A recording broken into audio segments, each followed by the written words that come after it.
So this is a good friend of Why Not News, Lori Perdue of Code Pink, and also Veterans for Peace and Military Families Speak Out. Military Families Speak Out. And will you please tell our listeners and our viewers where we are and why we're here? Well, we're at the D.C. courthouse, the Carl Moultrie building, and I was just released from custody. The government dropped their case against me. I was stopped on the street on the Capitol yesterday at about 1 o'clock in the afternoon, not engaging in any demonstrative behavior, not protesting in any way. I was on the sidewalk, walking down the sidewalk, and a Capitol police officer stopped me and said he believed I had a stay away and that he needed to check my ID, and so I knew I didn't have a stay away order. I'm on probation for previous demonstrations against the war, but I do not have a stay away. It's not a condition of my probation to stay off of the Capitol, and they ran it through the computer. The computer told them that I did have a stay away. I produced the paperwork for my probation that it's not a condition of my probation. It's not on my probationary conditions at all from the other judge, and they locked me up anyway. They locked me up for more than 24 hours, 26 hours, and they dropped the case. So I've spent a night in jail, cold and hungry. And yeah, will you tell us about your night in jail? It was 7.5 hours at the Capitol Police headquarters for them to file paperwork. Then they transported me to the central lockup, where it was cold and then hot and then cold and then hot, and in a steel cage, basically a welded steel cage with two flat steel beds. I guess you could call them bunks.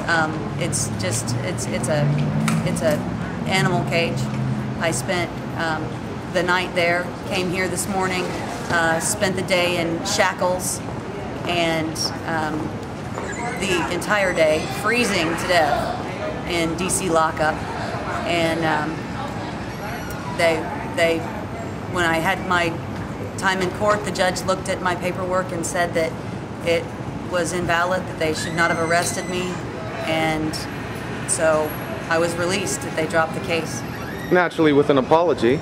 No. Oh, no, there wasn't any apology for the... No, none whatsoever. For the torment that you went through? None whatsoever. The government very quietly said that they're going to nollie the case and it no longer exists. But that doesn't take away my night in jail. That doesn't take away the fact that I spent the night in fear of being accused of being in violation of my probation, which would give me a year in jail.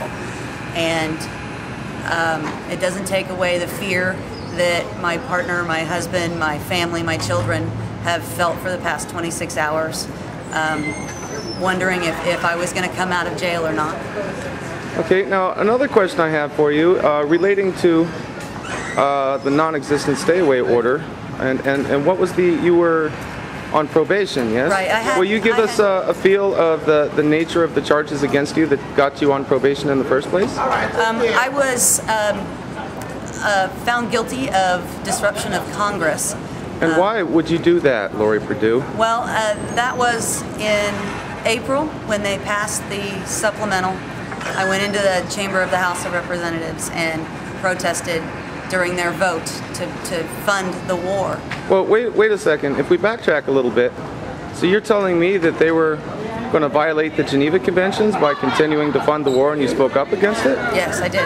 Yes, I did. But it might be confusing to some of our viewers that you were looked at as the criminal when actually war crime is the greatest crime a human can commit.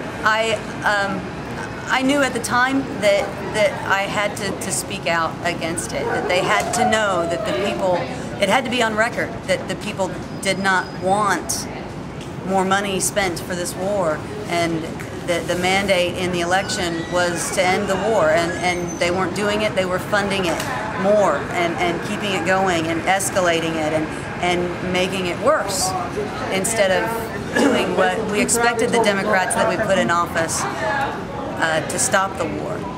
And so I had to speak out and have it be on the congressional record that there was outrage and protest against the funding of the war. The second charge was unlawful conduct, and that was for a banner in a hearing with Condoleezza Rice. Oh, I see. May. You were committing free speech.